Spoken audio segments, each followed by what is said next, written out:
down here at the event, and we see there, board one off of the tournament, two Russian superstars, the legend Alexander Grischuk, who has won this, at least the blitz portion of this event 3 times already. Absolute boss, very quick, mercurial lightning speed. He's playing against another very quick player in Jan Nepomniachtchi, and they definitely are not on even terms here because Grischuk is actually leading by a half a point. So Jan can't just say, well, let's be friends and just take a nice little draw. Grischuk could be like, sure, buddy, because you're going to be half a point behind when it's all said and done. Meantime, Nepo got the black pieces. Yes, Wow. he relies on the greatest opening that there is, ladies and That's gentlemen. crazy, Aman. That is crazy. They got a London system. Grischuk chose London. That says a lot here against Jan Nepomniachtchi. So we're going to see what happens.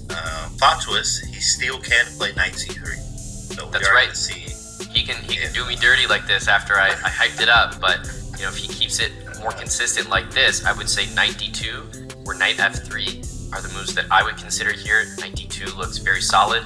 Amazingly, could you believe that we have a result to announce already? Canty, Dubov, and Duda. Good. You have no chance now. And yeah, Grishuk's looking confused. He's like, man, did I really just let him get his tea like that? I should have said something. Big blunder there. I should have made instant moves so he had no time to get up. Yep. That's it. And that's a Grischuk fault there. Let the man get his tea. Ooh, h4. I like what we're seeing from this game so far. h4, bishop b5. I mean, you can see bishop d7 to b5, a very intentional decision. He wants to get rid of the bishop on f1. I think h4, at least it indicates to me, that he wants to recapture almost with the king and maybe put it on g2. At least it's a possibility.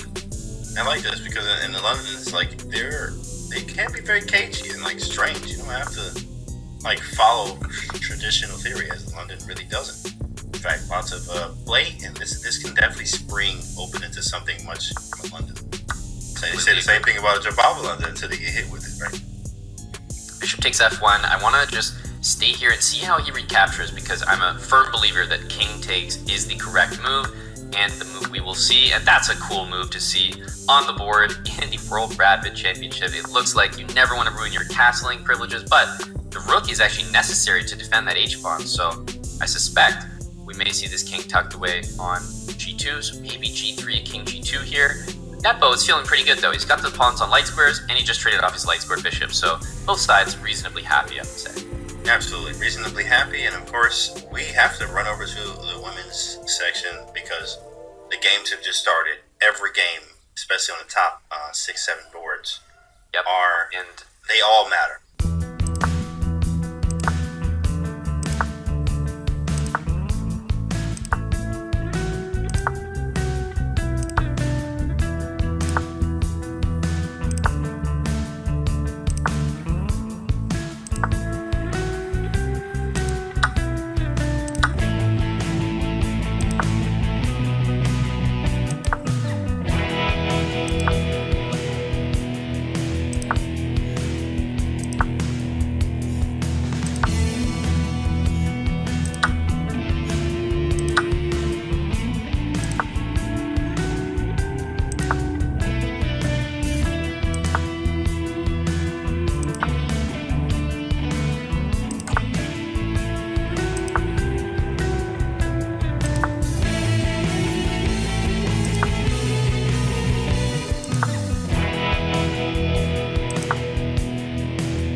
g3, also rook f3, hitting the f7 pawn, and crucially, the knight on e5 is so powerful for a number of reasons. The knight cannot be kicked out with the f pawn because Grischuk played h5. So that caused h6 to be played.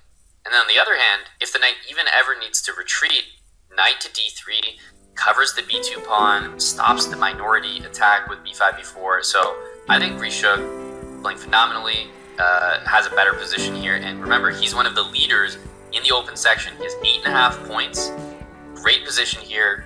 Feels like he's got everything to play for. And you can even have the double rook lift, right? Like, do you even rook lift, but do you even rook lift for real? Actually, is actually putting both rooks on the third rank and going for it. So that's a possibility. I'm annoyed by bishop 65 as an attacking player, but you know what? Because I'm annoyed by it, why not go f4 in there? So maybe f4, do a double rook lift, and try to hope for the best here. But it's just kind of equal because he can snap this knight off. I do have shots at the king, but it's gonna take a while. But nevertheless, though, I think white definitely has the better prospect for sure.